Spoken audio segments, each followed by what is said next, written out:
Diana, princess, wife and working mother, who in one short lifetime would redefine royal duty forever. She could make the difference that I think she was genuinely trying to make. I'm only trying to highlight a problem that's going on all around the world. A self-styled saviour who changed millions of lives at home and abroad. We don't often see real-life royalty on the city's Lower East Side. I think Diana really enjoyed her position. She was becoming Queen of Hearts. Who refused to follow royal protocol. Princess Diana came into a white-gloved, big handbag, do-not-touch monarchy. We reveal secret nighttime missions into no-go areas. She woke me up. I love her. Diana was drawn to people who were marginalised because that's how she felt. With dangerous photo opportunities. In many ways, she was taking her life in her hands when she walked that walk. And controversies that would put Diana on a collision course with the House of Windsor. Charity work became weaponised between Charles and Diana. Clashing with her husband's highbrow passions. Talking about trees with or even two trees. And at the end of the day, there was no husband to say, "How did it go today, darling?" And when it all became too much... Few could have guessed this would involve giving up so many charities. She rocked the charity world by walking away from nearly all of her duties. It was a huge blow, the idea that we were going to lose her. Only to return stronger to those issues she cared most about. She held hands. She touched people. Have you ever seen a royal do that? Until then?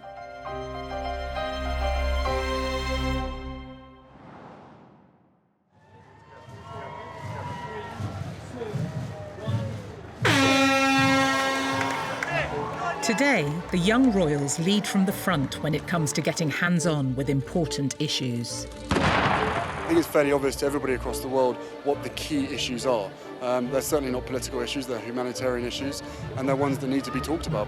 I think the way that William and Harry conduct themselves in their charity work is much more the sense of them being very activist within it. It's the manner in which they carry out their royal duties, the compassion for the homeless, for the mentally ill, that's within them, even though on the outside they are living the traditional Windsor life. All of this came from one person, their mother. I think Diana's legacy is in every single bit of everything that William and Harry do. As an ex-nanny and young mum, Diana was a natural fit for royal duty right from the start, particularly when it came to opening children's hospitals.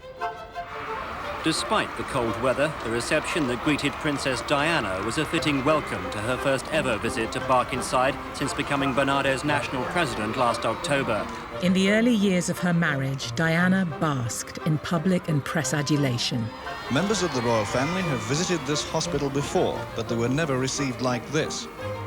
Initially, she'd been given the usual safe kind of things to do. She was a young woman, so she had things to do with children. She met the governors, then received a posy from a 9-year-old Surrey schoolgirl who was treated here for leukemia. That became, in a sense, her trademark, children.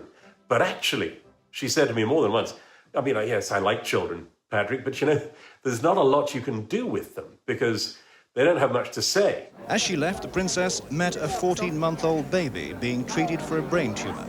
But by the late 80s, with the royal marriage in trouble, Diana was suffering increasingly negative press scrutiny. She would say to me, if I have to have this profile, if I have to have all this press interest, I might as well use it for something good. She came from a very privileged background, but I think she had an extraordinary natural affinity with people who didn't. So, Diana decided to combine her people skills and star quality to tackle more gritty causes like addiction and child abuse. I think having Princess Diana as a patron or a supporter, arriving at events, meeting people, makes everybody feel special. There's only one person that everybody wants to look at, wants to meet, wants to shake hands with. They hang on every word she says. 1989 marks the Silver Jubilee of Turning Point. She was so beautiful that even the most gorgeous film star, supermodel, paled by comparison. A charity which, during its 25 years, has gained enormous experience in dealing with problems related to drug and alcohol misuse. She discovered that she got a lot of pleasure from helping other people, that she could make people feel better. She was a natural. There was no artifice with Diana. I think that was anyone, whether it was a celebrity who watched her at work or, someone who she literally touched. She gave the stardust of celebrity, of royalty to these charities, enabling them to raise a lot of money and to help many, many people. The charity world has developed since Diana came along because she gave it that something extra. When she exposed a world of people being forgotten or marginalized, it really did make a difference to that particular cause. And to have a royal patronage today is probably the most prestigious thing to have. Everybody wants a royal patron, but to have Diana as your patron was a bit special. There was one visit during this era that would prove to be the defining game changer for Diana's charitable work. In April 1987, she accepted an invitation to open the first British hospital unit devoted to treating AIDS patients. The Princess of Wales felt not the slightest apprehension about her visit to the Middlesex Hospital and its AIDS ward. As she entered, to the delight of the staff, she clearly wasn't wearing gloves. There were all kinds of myths and taboos surrounding AIDS, and Diana exploded those by shaking the hands of an AIDS patient. A 32-year-old patient, Ivan Cohen, agreed to be photographed with Diana, but only on the condition it be taken from behind. Such was the stigma of HIV at the time. She, in one photograph, did as much as anybody else, I think, to kind of just break those barriers down. In the late 80s, people living with AIDS were pariahs. They were outcasts. They were untouchables. And she felt an immediate connection with that. AIDS is no respecter of colour, class or creed. All too soon, we will all know someone with AIDS. A brother, sister, mother, father, son or daughter could be next. How will we treat them? With compassion and care, or fear and rejection? AIDS and HIV was an issue that nobody else wanted to take up, and Diana saw that, and she could see that the fear it was engendering around the world, and she felt she could make a difference with one small gesture. Diana also made a number of visits to the Mildmay Hospice, where Ruth Sims was a nurse. When Diana first came to Mildmay, everybody was so excited, but no one as excited as the patients. Some of them said they'd been up all night getting ready for it. These patients, many of them, felt outcast, defined by their lifestyle and their sexuality, and rejected. And I could tell you that they encountered people who were disgusted, but with her there was none of that. And she was full of love and full of caring, and she made them feel accepted.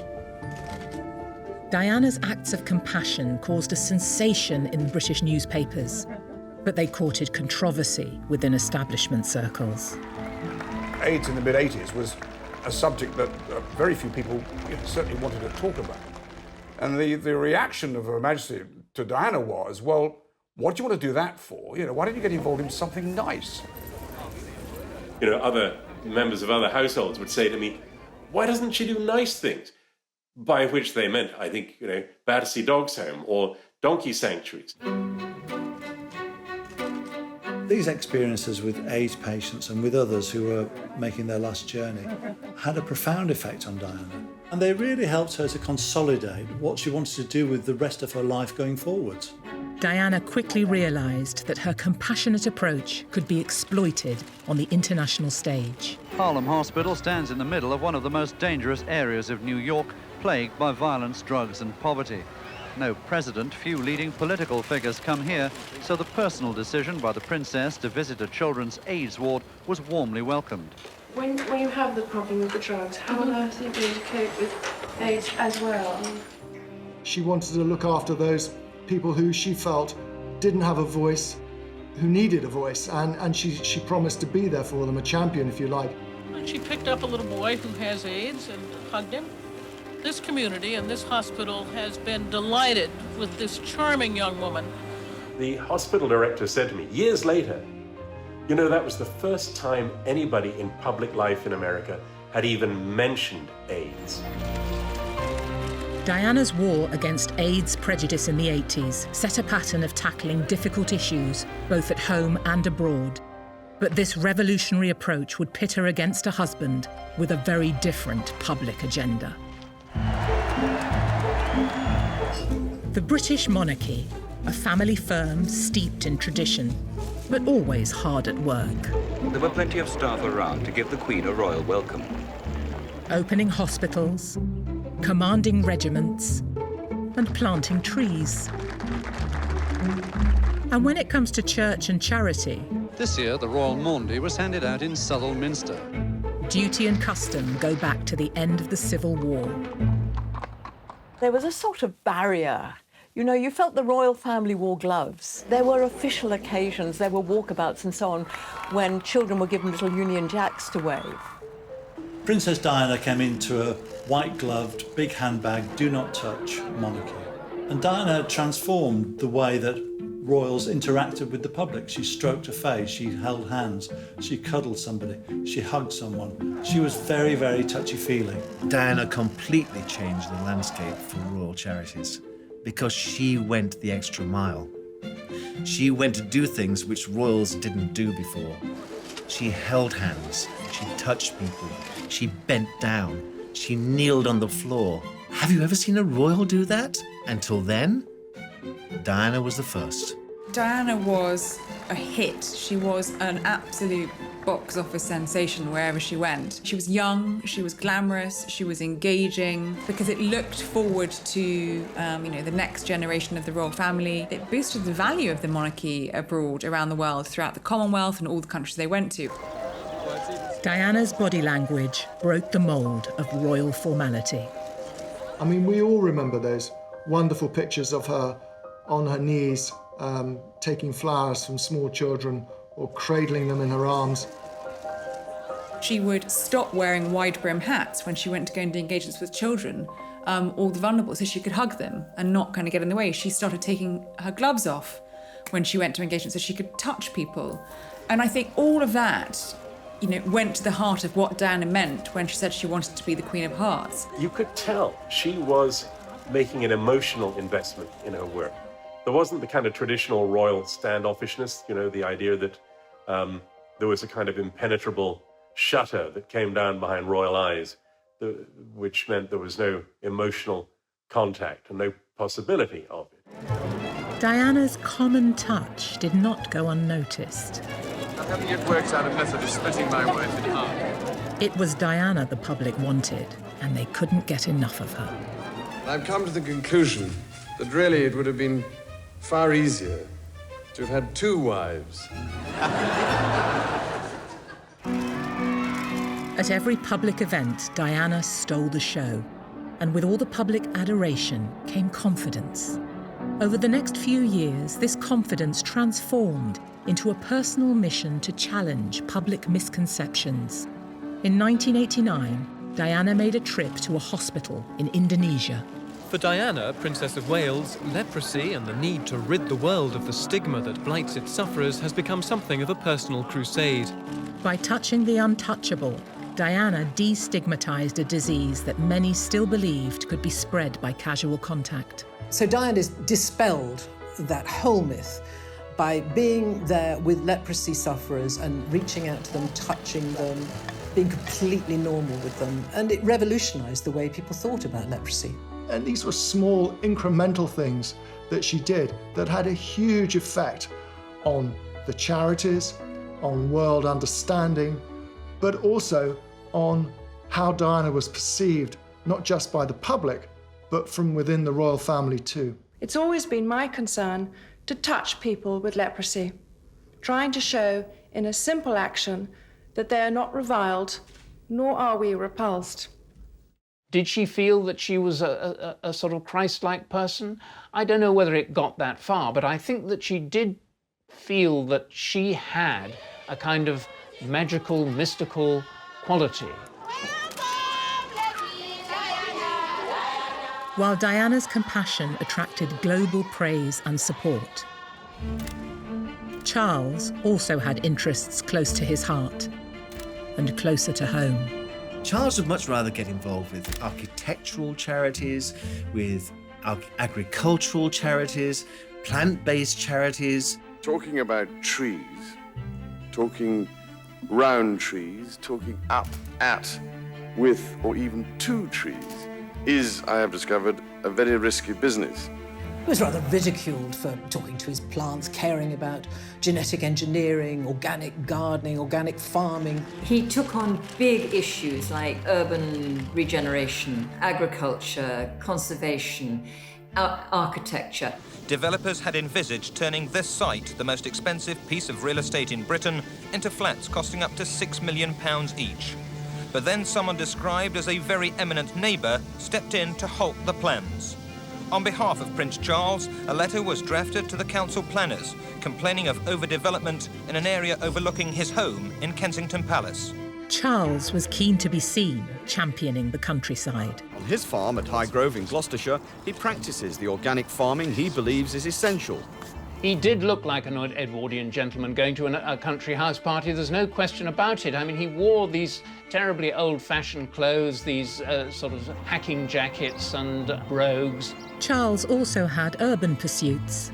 It's one of my rare opportunities to throw a proverbial royal brick through the inviting plate glass of pompous professional pride and to jump feet first into the kind of spaghetti bolognese of red tape which clogs this country from one end to the other. Many of Charles's early adopting insights on sustainable farming, town planning and architecture are now mainstream. But 3 decades ago, he faced ridicule and criticism. Meanwhile, Diana was winning hearts and minds. I think Diana really enjoyed her position. I think she also enjoyed being the saviour. She was a knight in shining armour. She was becoming Queen of Hearts, and I think she did enjoy it. But behind the scenes, Diana was becoming increasingly unhappy. What the public saw was the fantastic Diana, the beautiful woman dressed in wonderful clothes, who was so charming and funny and loving and giving. Yes, sometimes she was up and great and happy, but a lot of the time she was not.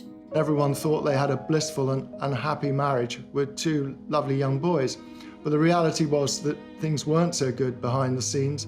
By the early 90s, Charles and Diana were totally divided, both at work and at home, and the media was taking sides. Charles had quite a lot of support within the media. I think some of the people around him, sometimes they got way too active in getting into kind of were like these media battles going on. Are you a Charles paper? Are you a Diana paper? Furthermore, Charles's first love, Camilla Parker Bowles, was secretly back on the scene. By 1992, the rift between the royals was all too evident. Strains in their relationship were fully exposed during their trip to South Korea last month.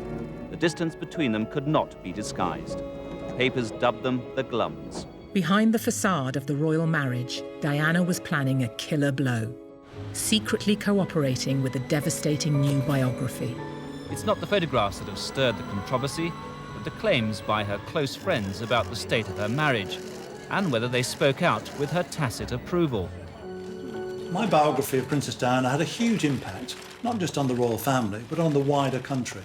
For the first time, the public were able to look behind the curtains and see what was actually going on. And people were quite horrified when they saw how Diana felt she'd been treated. Within months of publication, the separation of the royal couple was announced. The prince and princess are now set to lead separate lives in separate households. Both must fervently hope they can now escape from such close public scrutiny. This formal separation would have a direct impact on the way the Waleses went about their work. Charity work became something of a weapon. It became weaponised between Charles and Diana. And there was a lot of mutual criticism that Prince Charles would be appearing somewhere saying one thing and Diana would be appearing somewhere else at the same time, stealing his thunder and his limelight. I mean, she was engaged in a desire to hurt Charles, to damage him, sadly. I think she was angry and she was hurt and she wanted to inflict harm on him. And you know, if Prince Charles made a speech or Diana wore a dress, the dress would always win, and that would irritate Prince Charles beyond belief. But away from the spotlight, there was a little-known, gritty secret world to Diana's charitable work.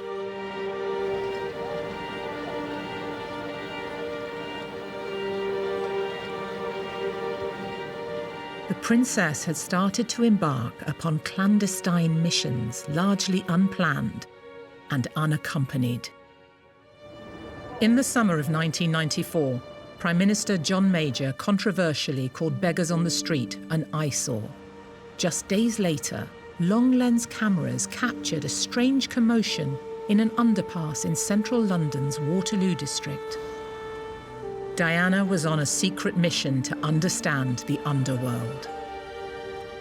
Her trip down to what was called Cardboard City, or the Bullring, where there were probably a couple of hundred people sleeping at that time, and where a lot of them had kind of mental health and other problems, so it's a grim place. I think Diana liked to help people that she felt were underprivileged, obviously, but marginalised, really, because she felt marginalised by the royal family. There was a boy who had very acute mental health problems, had been on the streets a long time, and he was crawling with lice. You could see them in his hair. And we hadn't been able to get him to have a shower and clean himself up. And I remember she sat down and talked to him on her own, one-to-one, for an hour or more. And eventually she did get him to go and have a shower and clean himself up. She was doing her stuff, talking to people like they were just your ordinary people you'd meet on the street. And the point she was trying to make explicitly was, these are our neighbours, these are human beings who are different like you and me. She woke me up. I love her. She was interested in how we manage and how we cope down here. Yeah, she came over and then asked me if I didn't mind if she would have a look in my bash, we call it, but if she could have a look in my house, and I said, yeah, be my guest, sort of thing. She was quite impressed. I got a bed and asked me where I got it from, and I explained I found it in a skip, and got it here, and she was rather impressed with that. Other thing she said, because the way I'm dressed, just shorts on, sort of, me hat, she said, oh, I see you're dressed specially for me, sort of thing, and I just cracked a joke saying, we Savile Row suits in the cleaners at the moment, like. She was genuinely interested in them. She wanted to know what had happened to them, how they were, what they were going to do, and that came over, I think. We would pass homeless people on the streets of our city and beyond. And it wasn't something that Diana was prepared to sort of just pass on by and say, well, it doesn't matter to me, let somebody else deal with that. These young people had lost their dreams. The person they were had virtually disappeared. Many had fallen prey to prostitution, drugs, disease, and despair. The princess would take me out for evening visits to visit the prostitutes in Marylebone. And she'd be handing out £50 notes, telling people to go home, and wanted to know if they had children. She was just incredibly concerned about humanity. It's on a very human level, going and talking to people lying there in the middle of a London street. Just one-to-one, them and a princess. At the time, Centrepoint was a small homeless charity based in the West End of London. She came to visit one of our hostels, and we thought it was just going to be a one-off.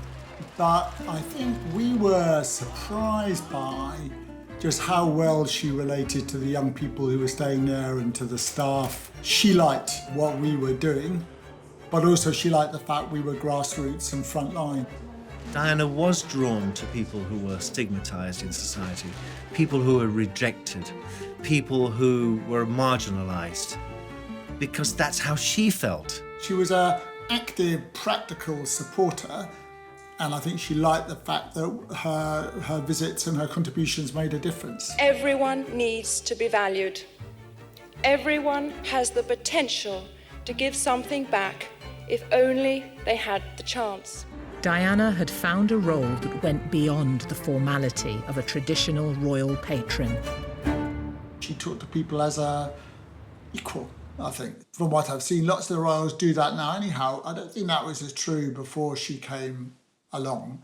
I think she did loosen those things up. She did what came naturally to her, and what came naturally to her was to engage in a very human way with people. Throughout the mid-90s, Diana took the princes with her on her private visits to homeless shelters. And one of the reasons was that she didn't want her boys to grow up thinking that the whole world was 4x4 Range Rovers, shotguns and nannies. She spoke to them about her charitable work, but also with the intention, I think, of preparing them for the fact that for the rest of their lives, they were going to be doing humanitarian work, and that it would not be easy. I think at the beginning Diana took on Charities because that's what you do as a member of the royal family. You're expected to carry out these official duties, and that means championing various causes. But as time went by and her personal life, her marriage disintegrated, I think her work came to mean a great deal more to her. Self-esteem was always a huge problem with Diana. So doing this kind of work, being appreciated and feeling she was giving something made her feel valued, and she knew it was valuable work as well. But while she spent time teaching her children about challenging issues, Diana's post-separation battle with Charles became increasingly bitter.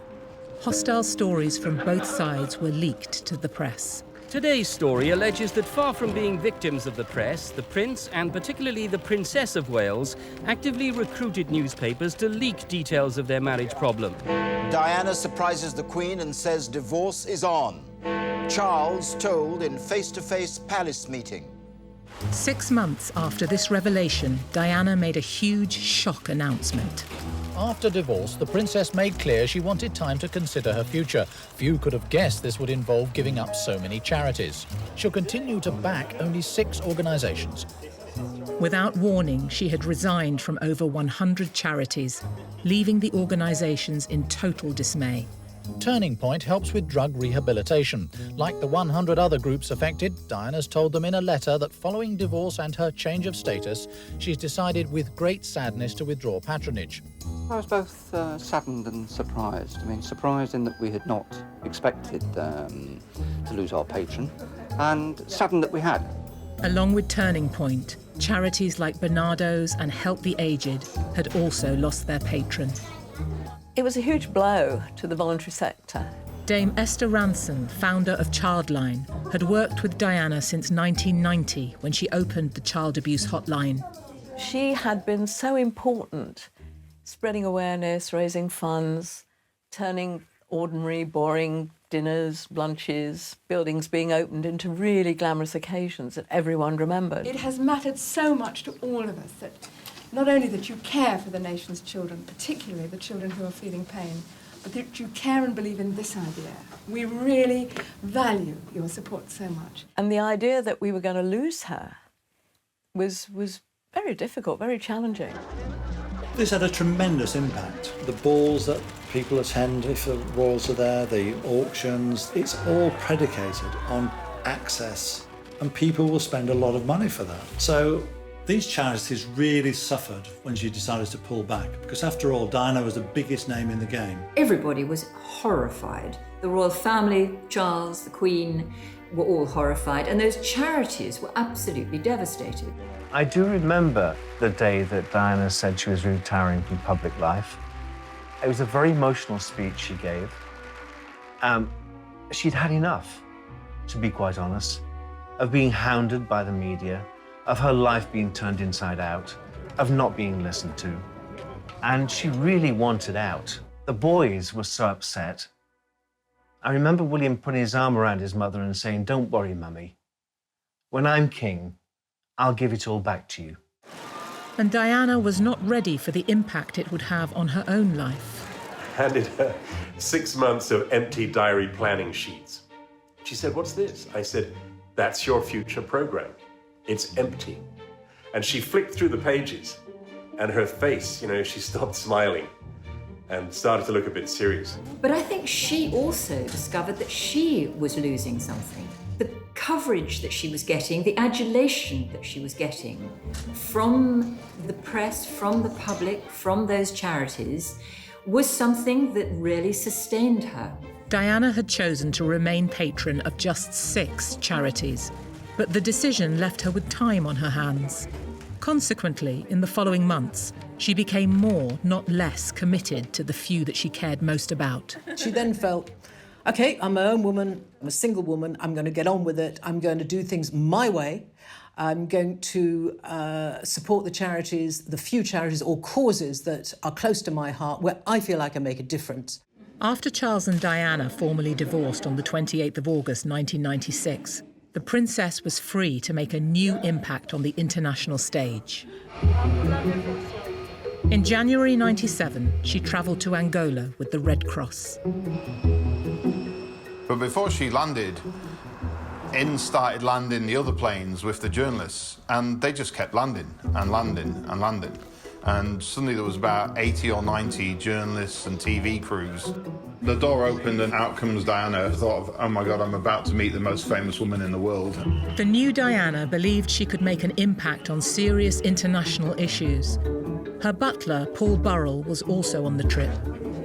The reason why Diana was interested with landmines was because it was a forgotten cause, which was creating havoc throughout the world. She met many soldiers whose lives have been destroyed by mines. They are unaware of exactly who they are talking to, but she is listening, and they're hoping she can help. 13-year-old Sandra, an orphan, lost her leg 2 years ago and has been waiting for an artificial replacement ever since.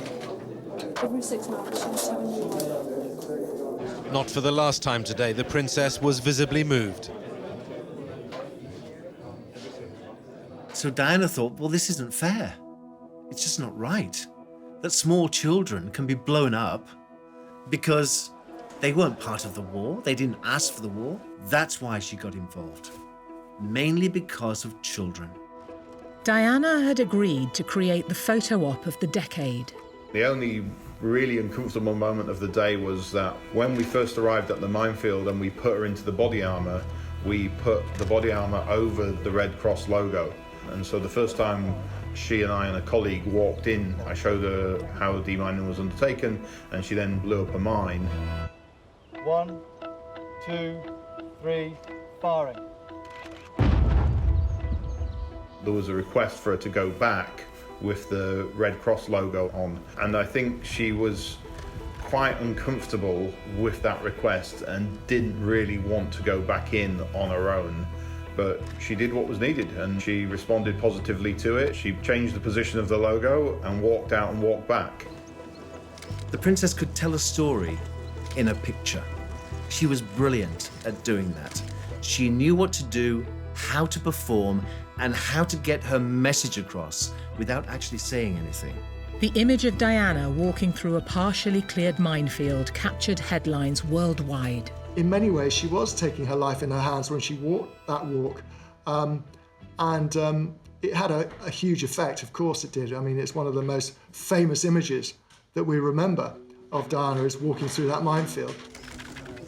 The public, the press, everybody was seeing her as this saint, this extraordinary woman who was prepared to put her own life in danger to publicise the horrors of war. But the pictures had stirred up a hornet's nest at home. Oh yeah, I'm in favour of banning landmines, but I don't need a member of the royal family to tell me what to do. I would compare her action this week with that of Brigitte Bardot in support of cats. It's very emotional and very media-worthy, but it doesn't add anything to the sum of human knowledge. Find anything? We'd been there about a day. It was hot and it was sweaty, and I just managed to get into bed it's about midnight when the phone went and the news desk were on saying, Diana is a huge story back here in the UK. You need to cover it. There was one incident in the day when the BBC correspondent asked her a question about politicising the issue. We were walking along the street and I seized my moment and said, ma'am, you've been called a loose cannon for this trip, and you've been siding with Labour, it is said. Virginia, I'm only trying to highlight a problem that's going on all around the world. That's all. And that really upset her, and she was quite agitated after that. I think what she knew was that she had this ability to cut through. And as long as she didn't cut through in an overtly political way, she could make the difference that I think she was genuinely trying to make. It was an issue which Diana pursued doggedly, travelling to Bosnia 6 months later to meet more landmine survivors. It is my sincere hope that by working together in the next few days, we shall focus world attention on this vital, but until now largely neglected, issue. She transformed the way the world saw landmines, and it coincided with the Ottawa Agreement that banned landmines worldwide. But for Diana, the International Landmine Treaty would be her last great impact on the charity world. All awards and achievements would prove to be posthumous. Just 3 weeks after visiting the killing fields of Bosnia, Diana was to die in a Paris underpass. How would those she left behind be able to carry on with her passionate humanitarian legacy?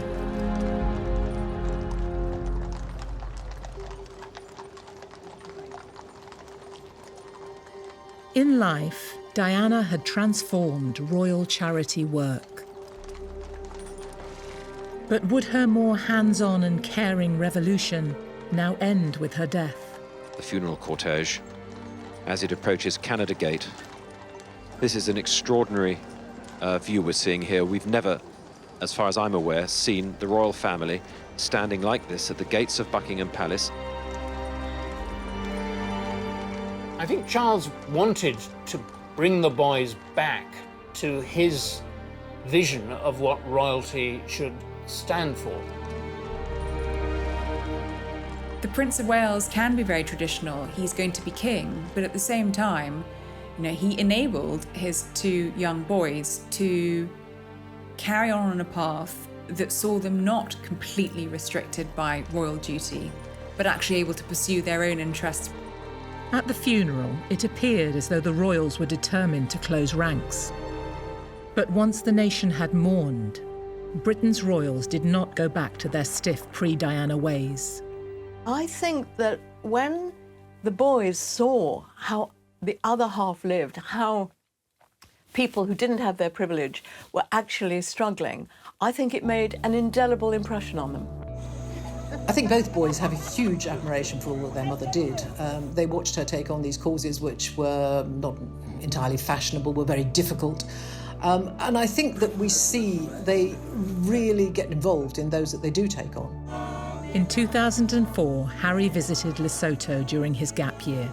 The emotive footage of him with AIDS orphans once again brought HIV back onto the global stage, like his mother nearly 2 decades earlier. And so what William and Harry did, in my view, was actually look at the template of their mother and look at the charitable work that she was involved with. She had a sort of innate quality that you still see in Harry and William, of connecting with people and connecting with people who were very, very vulnerable and needed help. Both princes have stepped up to take on their mother's charities. How are you finding tonight, though? Is it quite daunting?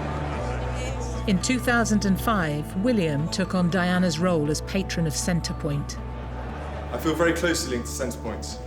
It is a charity with which both my mother and father became passionately involved. Indeed, it was while my mother was patron that Harry and I had our first contact with Centrepoint.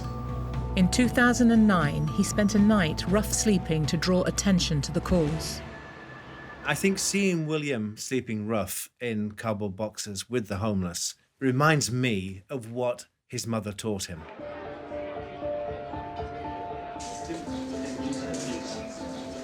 If we look at how William and Kate, the Cambridges, conduct their professional royal engagements. I see sort of striking similarities, this sort of bending down, this engaging with the public in a very friendly way without having these sort of static, pre-prepared questions.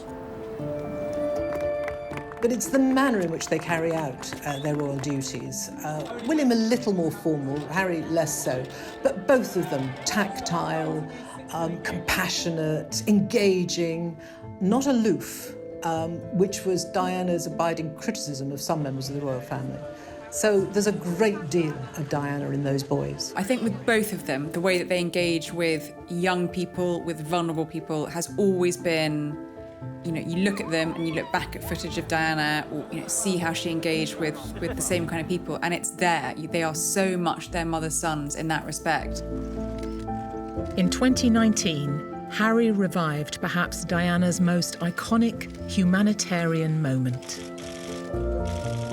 Harry walking through the minefields in Angola, every step that he took, he must have been thinking to himself, my mother did this so many years ago, and I'm just following in her footsteps. I mean, it was very salutary to see Harry carrying on his mother's work and how that minefield is no longer a minefield, but a residential area. It's changed beyond recognition, and that is a very powerful legacy. But without question, if she hadn't have campaigned the way that she did 22 years ago, this could arguably still be a minefield.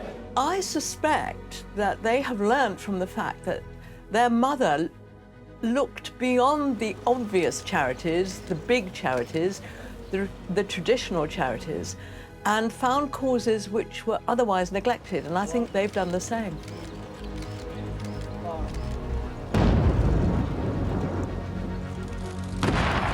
He thinks about what his mother would have thought of what he was doing. This is clearly quite emotional for me, but I think as much as she did then, there is still so much to do. And he's spoken about wanting to, make her proud and hoping that she would feel proud with a lot of the work he's done.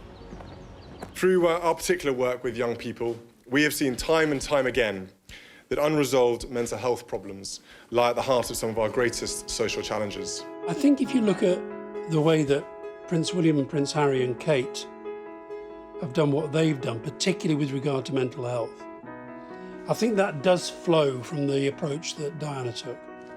I think it's different to how maybe it would have been done before she was around.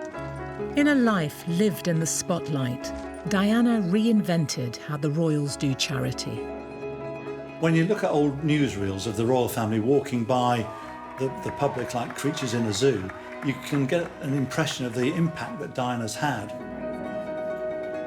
Today, her revolutionary approach to charity work can be seen throughout the royal family. Charles has lightened up quite a lot. He was very good in all his charitable work, but Camilla certainly has taken on fashionable issues, if you like.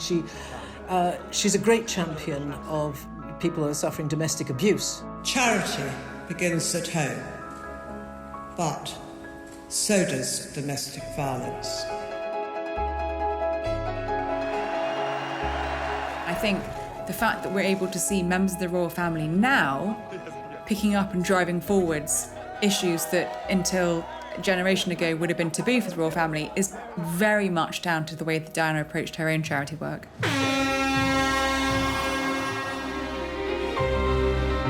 Diana's hands-on humanitarian approach created fundamental change for the charities she supported and also within the royal family. But she was never to see the lasting legacy of her achievements.